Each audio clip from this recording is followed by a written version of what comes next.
Olá a todos vocês que nos assistem. Nós continuamos estudando o livro de Esdras e Neemias e na aula de hoje o tema é Identidade e Liberdade Cristã. Vamos fazer a leitura bíblica em Esdras 10, a partir do versículo 1, diz assim: E orando Esdras assim e fazendo esta confissão, chorando e prostrando-se diante da casa de Deus, ajuntou-se a ele de Israel uma muito grande congregação de homens e de mulheres e de crianças, porque o povo chorava com grande choro. Então respondeu Secanias, filho de Jeiel, um dos filhos de Elão, e disse a Esdras: Nós temos transgredido contra o nosso Deus e casamos com mulheres estranhas do povo da terra. Mas no tocante a isso, ainda há esperança para Israel. Agora, pois, façamos concerto com o nosso Deus de que despediremos todas as mulheres e tudo o que é nascido delas, conforme ao conselho do Senhor e dos que tremem ao mandado do nosso Deus, e faça-se conforme a lei. Amém. Então, o que nós vemos aqui? Esdras, quando ele vai a Jerusalém, ele se depara com uma situação que o deixou muito comovido, muito perplexo, ao ponto dele chorar publicamente e o povo de Israel se ajuntar ali com ele para chorar. Que problema era esse? Os judeus, eles tinham casado com mulheres estrangeiras. E isso era um grande problema, porque colocava em risco a identidade do povo judeu. As mulheres estrangeiras, elas traziam consigo a sua forma de pensar idólatra para dentro de Israel. E isso poderia levar a nação a ser destruída, a perder a sua identidade. Por isso, essa comoção pública de Esdras. E o interessante é que, se nós formos lá na época de Moisés, nós vamos ver a história de Balaão, onde o rei Moabita, querendo destruir os hebreus, ele pede para Balaão, paga para Balaão amaldiçoar os hebreus. E Balaão vai falar o que para o rei Moabita? Olha, eu tentei várias vezes, mas eu não consigo amaldiçoar. Deus não permite a mim amaldiçoar os hebreus. Não é possível fazer isso. Mas Balaão tem uma ideia. E ele dá essa ideia para o rei. Qual é a ideia? Que você quer destruir a nação de Israel? Então, pegue as mulheres mais bonitas, moabitas, para que elas possam atrair aos israelitas e eles possam se casar com elas. Aí sim, você conseguirá destruir a nação de Israel. E se nós formos lá em Apocalipse, no capítulo 2, nós vamos ver a carta à igreja de Pérgamo. E o que Jesus diz a Pérgamo? Tenho, porém, contra ti que aceitas a doutrina de Balaão, que aceitas o ensinamento de Balaão. Ou seja, a igreja de Pérgamo, ela estava se deixando influenciar pela forma de pensar da cultura pagã grega daquela época, idólatra daquela época. Então, olha que interessante, porque vamos então resumindo essa comoção, essa tristeza de Esdras quando vê a situação de Israel, dos judeus casando com as mulheres estrangeiras.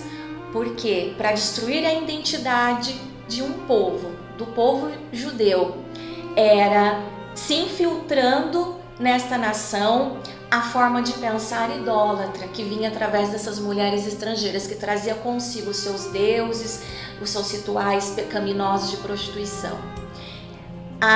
Quer destruir a igreja? É a mesma coisa. Uma forma de destruir a igreja é a igreja ser infiltrada pela forma de pensar mundana, pela forma de pensar do mundo. Quando a forma de pensar do mundo passa a ser a forma de pensar da igreja, você tem a perda da identidade da igreja.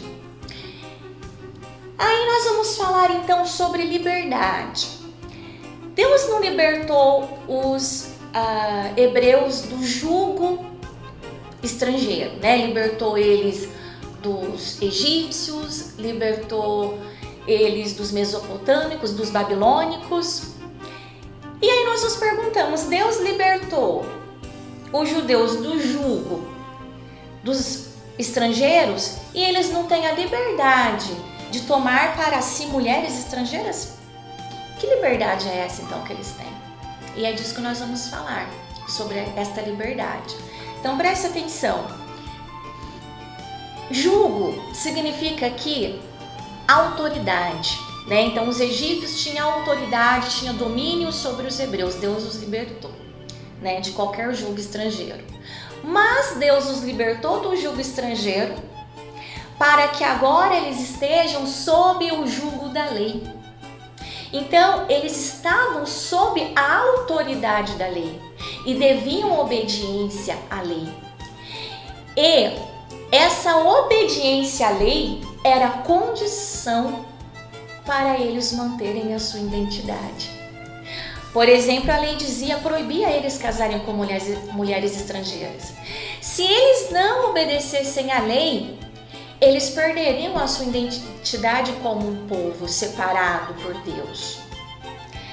Então, para eles manterem a sua liberdade como uma nação livre, manterem a sua identidade, eles tinham que estar sob este jugo, sob esta autoridade que é a autoridade da lei. E agora nós vamos falar então sobre a nossa liberdade hoje como igreja. Então nós vimos que os judeus saíram do jugo estrangeiro, mas estavam sob o jugo da lei, a autoridade da lei. E nós como igreja? O que vem a ser para nós a liberdade cristã? Então nós vamos ver sobre isso. Liberdade cristã. O que nós entendemos por liberdade? Que visão sobre liberdade, que existe várias, né? Mas que visão sobre liberdade predomina na nossa sociedade? Bom, a liberdade é um sinônimo de autonomia, de independência. O que seria autonomia? Auto, né? Eu mesma. Nomia, regras, normas. Eu, por mim mesma, vou escolher as regras, as normas que eu quero seguir sem nenhuma autoridade sobre a minha vida. Então, eu vou fazer as melhores escolhas sem ninguém me influenciar. Então, eu sou livre para escolher, eu tenho liberdade de escolha. E para que esta ideia de liberdade não caia no problema de pensarmos, então eu sou livre para fazer o que quiser, eu posso fazer o que eu quiser. Então, para que não caiamos neste problema, a liberdade é acompanhada com o termo responsabilidade. Eu tenho liberdade para escolher o que eu quiser com responsabilidade, desde que eu não prejudique a minha vida e nem prejudique a do outro. Neste sentido, eu não tenho liberdade de, por exemplo, tirar a minha vida ou tirar a vida do outro. Então, é liberdade com responsabilidade. É uma ideia muito boa, essa ideia de liberdade? Claro que é. É uma ótima ideia, né? Eu fazer escolhas, escolhendo sempre o que é melhor para mim e para o outro. Isso não é uma ideia ruim. Porém, é uma falsa ideia de liberdade. Esta não é a verdadeira liberdade. Porque não há como você ter liberdade estando ainda sob o jugo do pecado, sob o jugo da culpa. É por isso que a verdadeira liberdade, na verdade, qual que é? Você abrir mão da sua autonomia. Eu estou falando de liberdade cristã agora. Você vai abrir mão do direito de escolher aquilo que você quer, você vai abrir mão da sua vontade, da sua autonomia e entregá-la para Cristo. Então vamos lá, o que Cristo nos liberta? O que é a verdadeira liberdade em Cristo? Cristo nos liberta do jugo do pecado, Cristo nos liberta do jugo da culpa, da morte, do medo. Mas Ele nos liberta para quê? Ele nos liberta do jugo do pecado. Mas para quê? Para que possamos viver livremente, conforme a nossa vontade, temos liberdades para fazermos o que quisermos? Não. Ele nos liberta para que agora possamos estar sob o seu jugo. Nós não estamos mais sobre o jugo do pecado, mas nós passamos a estar sob o jugo, a autoridade de Cristo. Ou seja, agora é bem diferente da outra ideia de liberdade. Lembra que eu falei que não aceita nenhuma autoridade sobre a sua vida? Aqui não, na liberdade cristã, existe uma autoridade sobre a sua vida, que é o jugo de Cristo. Cristo é a autoridade sobre a sua vida. Então não existe a autonomia, porque a sua vontade agora vai ser entregue a Cristo. Você vai fazer a vontade dele, a vontade de Cristo. Então olha lá, vamos ler em Mateus 11, 28 ao 30, que nós vamos entender melhor o que é essa liberdade em Cristo.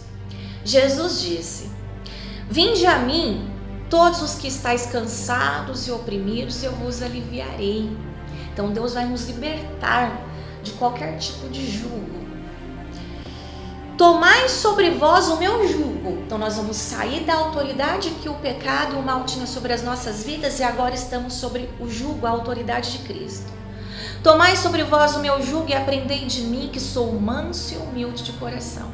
Encontrareis descanso para as vossas almas. Esse descanso para as vossas almas nós podemos entender que é a verdadeira liberdade.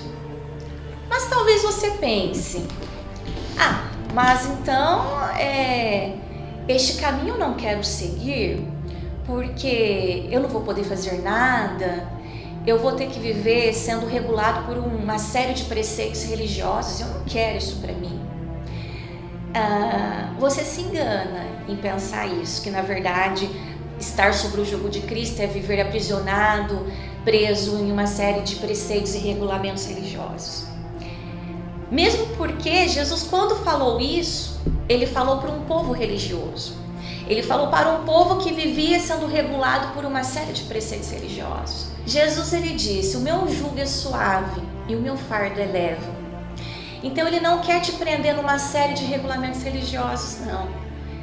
Ele, na verdade, quer libertar o homem da falsa religiosidade e quer mostrar ao homem qual é a verdadeira vontade de Deus. O escritor bíblico em Eclesiastes fala para nós colocarmos em nós o jugo da sabedoria. E quem que é a sabedoria? Quem conhece a verdadeira vontade de Deus? É Cristo. E como nós conhecemos a vontade de Deus? Jesus disse que nos enviaria o Espírito Santo, que é o Espírito da sabedoria, que nos ensinaria todas as coisas. Nós conhecemos a vontade de Deus pela sua palavra revelada e pelo seu Espírito Santo que habita em nós. Então, a verdadeira liberdade cristã consiste, como diz em Efésios, em estarmos em Cristo. Então, por exemplo, nós sabemos que a água tem várias utilidades para a água, mas a partir do momento em que ela está dentro do copo, ela só tem um propósito. Nós já conhecemos a utilidade, a função dessa água por conta do copo, que é saciar a sede de alguém. A partir do momento que nós estamos em Cristo, nós conhecemos qual é o propósito para as nossas vidas, porque é Ele que determina. Assim como o copo determina qual é a função para a água, Cristo determina qual é o propósito para as nossas vidas. E nisso consiste a verdadeira liberdade. No Novo Testamento, Cristo, Ele é Salvador, mas Ele é Senhor. Este termo Senhor para o Novo Testamento, na época, era usado como um pronome de tratamento para proprietários de terra, proprietários de escravos. Falar que Cristo é Senhor de nossas vidas é dizer que nós somos propriedade de Cristo. Nós pertencemos a Ele. E quando nós falamos em liberdade, aí que nós encontramos a nossa identidade. Uma coisa está ligada à outra. Então vamos lá, identidade. Quem sou eu? Né? Por que eu existo? O que eu faço neste mundo? Qual é o sentido da vida? Muitos procuram por estas respostas e o que se mais ouve falar é: seja você mesma, seja autêntico, mas a verdadeira identidade, ela só é possível quando o autor da sua vida revela quem você é. Quando você compra algum produto, você quer saber a função dele. Você vai na onde? No rótulo, porque é lá que o fabricante colocou qual é a função daquele produto, lá que ele especifica. Para você saber por que você existe, qual é o propósito da sua vida, você tem que ir para onde? Para o autor. O autor da sua vida, ele que sabe quem é você. E é ele que vai falar quem é você. Então, para você, o homem, na verdade, sem Deus, sem reconhecer o autor da sua vida, ele é um desesperado. Ele vive em turbulência. Ele nunca vai saber quem ele é. O mundo pode falar, seja você mesmo, mas você nunca vai saber quem você é. Você só vai saber quem você é se num ato de humildade você se entregar à dependência a Cristo, a sua vida a Cristo, reconhecendo Ele como teu Criador, como o autor da tua vida. Aí sim você vai encontrar o sentido e o propósito pelo qual você está neste mundo. Aí sim você vai achar a sua identidade. Identidade e liberdade cristãs. Só é possível estando nós em Cristo. E é fácil? Vamos lá. Vamos pensar em Abraão. Ser eu mesmo, então, é negar-me a mim mesmo, vivendo sobre a autoridade de Cristo. Exemplo, vamos pegar o exemplo de Abraão. Quando Deus pede para Abraão sacrificar o seu filho Isaque. Na sua autonomia, ele escolheria não fazer isso, obviamente. Mas ele vivia sob o jugo de Jeová. Como ele estava sob a autoridade de Jeová, então ele obedeceu, mesmo sendo contra a sua vontade, ele fez a vontade de Deus. Então, estar sob o jugo de Cristo é fazer a vontade de Cristo. Isso consiste a verdadeira liberdade cristã. Nós falamos no começo que sobre Balaão, a tática de Balaão para poder destruir a identidade do povo judeu, e em Apocalipse fala da igreja de Pérgamo, onde a mesma coisa estava acontecendo. Que tática que era? Era fazer com que a forma de pensar do mundo passasse a fazer parte da igreja e acabando assim com a identidade da igreja. Agora nós vamos falar sobre a relação da igreja com o mundo. Nós vimos no começo da aula a tática de Balaão para poder destruir a identidade do povo judeu. E nós vimos como essa tática estava existindo na igreja de Pérgamo. Que tática que é essa?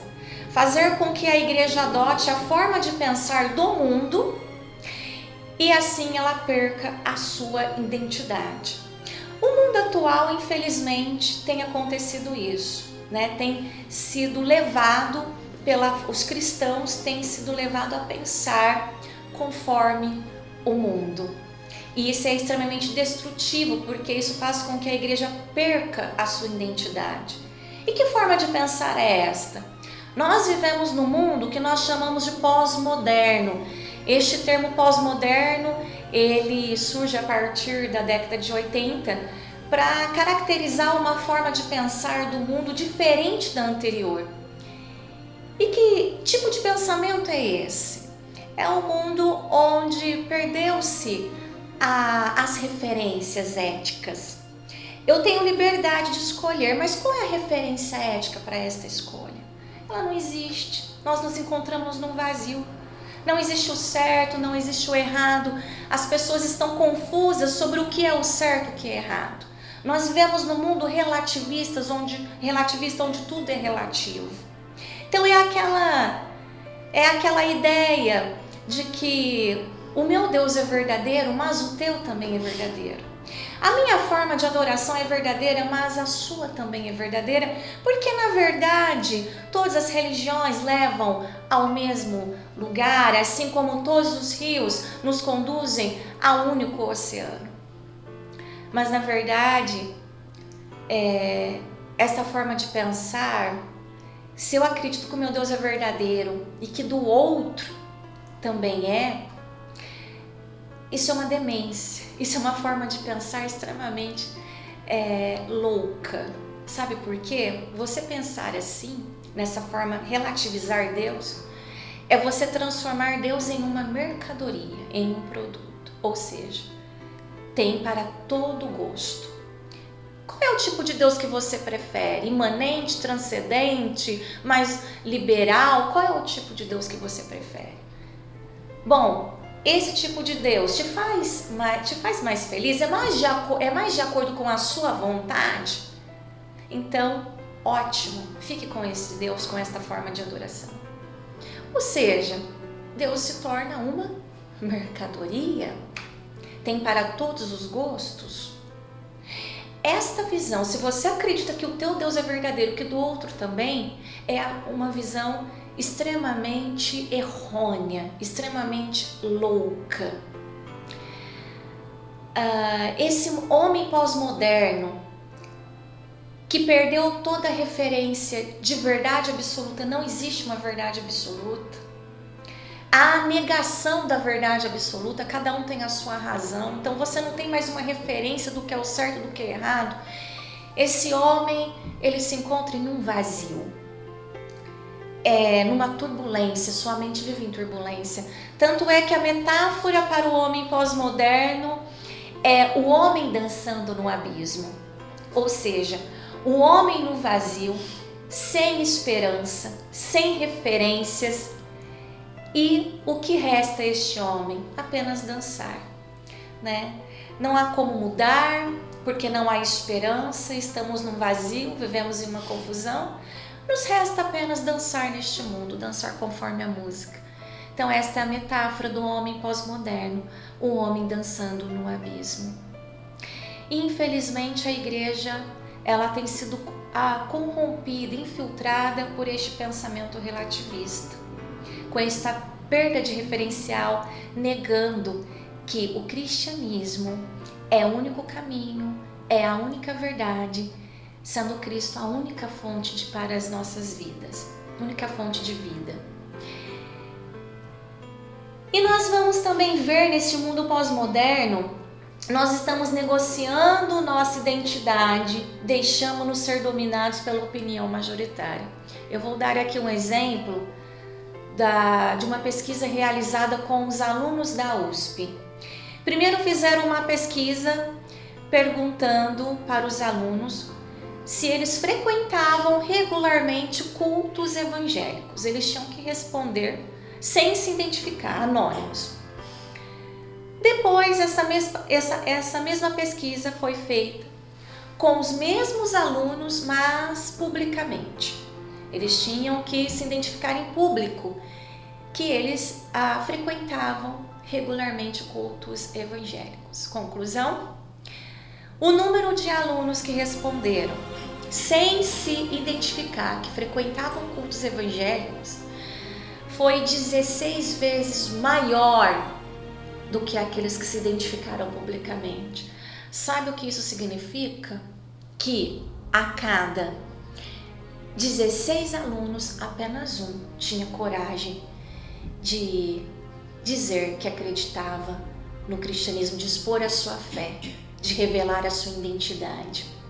Então olha a situação em que nós estamos. Vocês vão assistir agora um vídeo bem curto, ele circulou muito nas redes sociais.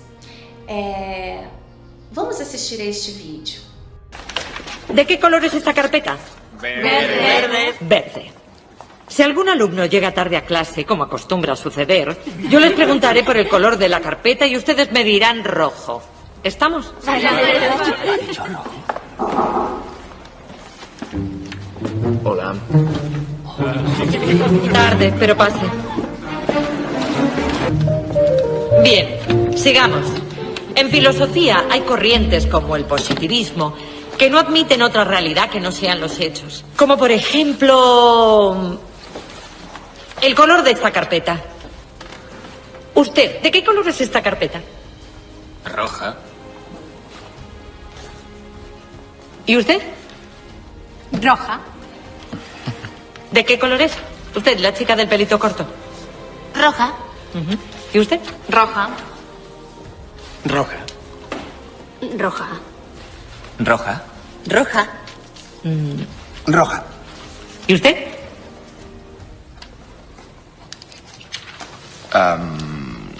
Roja.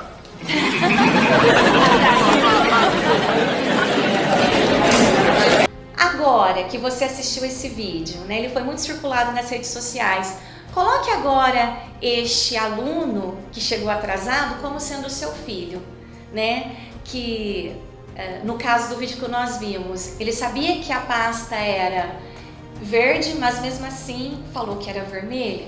Então muitas vezes nossos filhos têm sido acuados dentro das escolas, dentro da universidade, e eles não têm exposto aquilo que eles realmente acreditam. Mas por quê? Né? Porque os nossos filhos, eles não têm falado a sua opinião. E o que tem acontecido? Como eu me sinto a minoria, eu não falo a minha opinião. Então os outros que pensam como eu também não vão expor sua opinião porque também se sentem minoritários. E assim, nós nunca vamos falar aquilo que nós realmente acreditamos e sempre vamos ser minoria. Como esses jovens da USP, a cada 16 apenas um revelava no que eles verdadeiramente acreditavam. E por quê? Né? Muitas vezes os nossos jovens eles têm ficado acuados simplesmente porque será que eles têm o cristianismo como uma verdade absoluta? Eles têm convicção de que aquilo que eles acreditam realmente é uma verdade absoluta? Vamos falar sobre referenciais, né? O mundo moderno, como nós falamos, perdemos as referências. Anteriormente, nós tínhamos ainda a referência da família. A família passava como referencial a tradição, e a tradição era a tradição cristã. Então ainda existia um referencial. No mundo pós-moderno, a família não é mais referencial. A tradição cristã não é mais referencial. Qual é a referência que eles têm para as suas escolhas? O meio midiático, as mídias sociais é a referência. Então, eu assisti lá um filme na Netflix. Aquilo passa a ser uma referência para a minha vida, né? A música que eu ouço passa a ser uma referência para a minha vida. As opiniões que eu leio no Instagram passam a ser o referencial para a minha vida. Então, no final das contas, eu tenho ali um bombardeio de informações. Os nossos jovens estão sendo bombardeados por informações e eles não têm um referencial, um fundamento para eles fazerem as suas escolhas. E aí eles se encontram neste vazio do mundo pós-moderno. Mas e os nossos jovens cristãos? Eles têm um referencial, né? Nós temos um referencial cristão.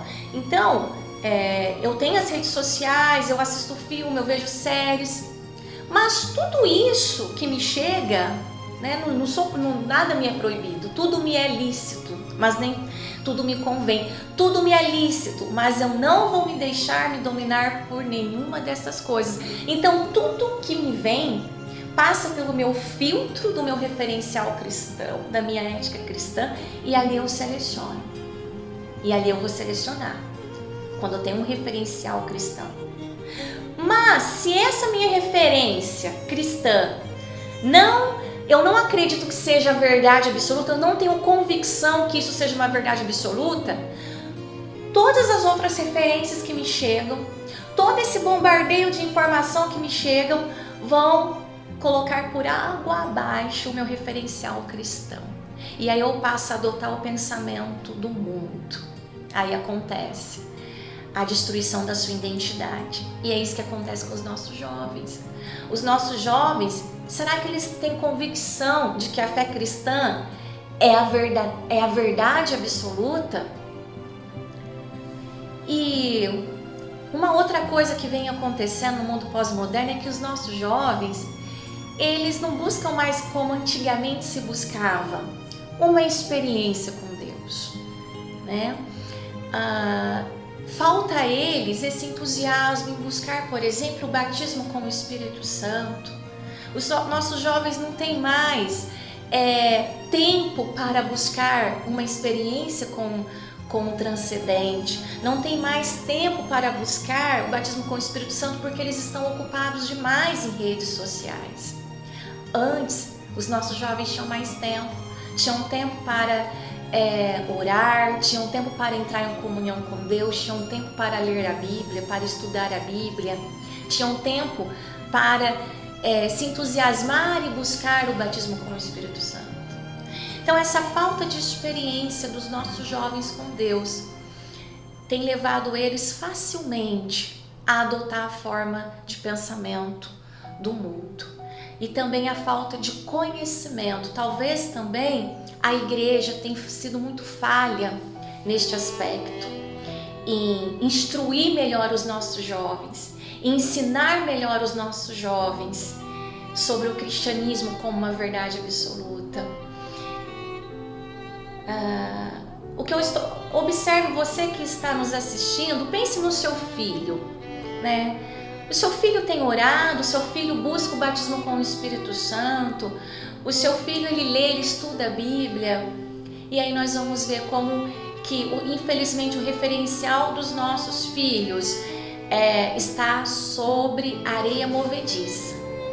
Diante do bombardeio de informações que chegam a eles, o referencial ético cristão se desmorona e nós estamos perdendo os nossos jovens para o pensamento do mundo pós-moderno, infelizmente. E o último tópico do mundo pós-moderno: relacionamentos egocêntricos. O mundo pós-moderno é o mundo onde os relacionamentos, amizades, o casamento, eles são, como diz Bauman, né, o sociólogo Bauman, são líquidos, é uma sociedade de relacionamentos líquidos, ou seja, não são sólidos, não são estáveis.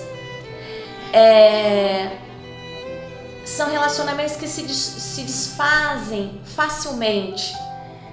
Antigamente, amizade e casamento era duradouro, hoje não. A amizade não te fez alguma coisa que te desagradou, você vai lá, você bloqueia nas redes sociais. É tão fácil, né? É tão fácil bloquear, é tão fácil deletar. E assim, as amizades se tornaram assim, amizades líquidas, né? Não tem mais constância, não tem mais solidez. Os casamentos é a mesma coisa. Nós casamos hoje e pensamos assim, antigamente casava-se, muitas vezes era arranjado o casamento, mas a pessoa já entendia que ela iria aprender a conviver com o seu cônjuge. Hoje não, nós já casamos pensando no conto de fadas. Se a pessoa me desagradou em alguma coisa, ela já não serve mais para mim, porque o que importa é a minha felicidade. Então são relacionamentos egocêntricos. Não existe a paciência de aprender a conviver. Por isso que os casamentos hoje, os divórcios, a maior parte dos divórcios são por causas muito banais. E o número de divórcios do mundo é igual ao número de divórcios entre os cristãos. Está igual. Então os cristãos têm falado a mesma língua que o mundo pós-moderno. Os cristãos têm vivido relacionamentos líquidos. Relacionamentos líquidos, infelizmente. Isso daí também tem influenciado a forma de pensar no cristianismo. Não se luta mais para relacionamentos sólidos, não tem mais paciência de entender o outro, de compreender o outro, de suportar o outro, aprendendo a conviver. Infelizmente. E para terminar, qual então deve ser o nosso relacionamento com o mundo? Não é um escapismo, não é se isolar do mundo. Jesus, ele dialogava com o mundo. Jesus, ele estava sempre com pecadores. 90% do ministério de Cristo não se deu na sinagoga, se deu na rua, se deu no mundo. Nós precisamos tirar os preconceitos que nós temos e dialogar com o mundo, ouvir o que as pessoas têm para nos dizer, sentir a dor do mundo, ouvir o grito do mundo. Eles se encontram no vazio do mundo pós-moderno e a igreja precisa ouvir o que eles têm para nos dizer. Mas sem abrir mão do fundamento da nossa fé, nós vamos ouvi-los, mas levando uma mensagem em que Jesus é o único caminho, a única verdade e a única fonte de vida. O mundo, ele pode usar palavras de forma pejorativa, nos chamando de fundamentalistas, de preconceituosos, de ignorantes, mas nós continuaremos a levar a única mensagem verdadeira para o mundo. Nós continuaremos a dizer ao mundo que só é possível eles serem verdadeiramente livres. Só é possível eles encontrarem verdadeiramente a identidade, quem eles são, em Cristo. O único caminho que nos conduz ao Pai. O único caminho verdadeiro. O cristianismo roga para si a verdade absoluta de que Jesus é o único caminho, única verdade e a vida. Ninguém vai ao Pai senão por Ele. Eu gostaria de agradecer muito a vocês que nos acompanharam até aqui, que Deus abençoe muito as suas vidas e vamos em frente nesta luta, afirmando com convicção que a nossa fé é a verdade absoluta contra este mundo pós-moderno relativista que perdeu as referências, que se encontram no vazio. A única solução para este homem pós-moderno que dança no abismo é Cristo. Ele já providenciou para este homem que está no abismo a salvação da sua vida, a verdadeira liberdade, o verdadeiro encontro com a sua identidade. Isso é maravilhoso. E quem tem essa mensagem somos nós. Então não vamos nos deixar sermos infiltrados por esta forma de pensar deste mundo pós-moderno.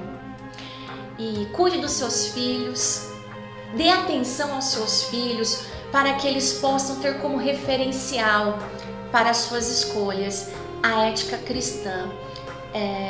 Busquem chamá-los para se entusiasmarem, para buscarem uma experiência com Deus, para buscarem o batismo com o Espírito Santo. Muito obrigada, Deus abençoe grandemente a sua vida, fique com Deus.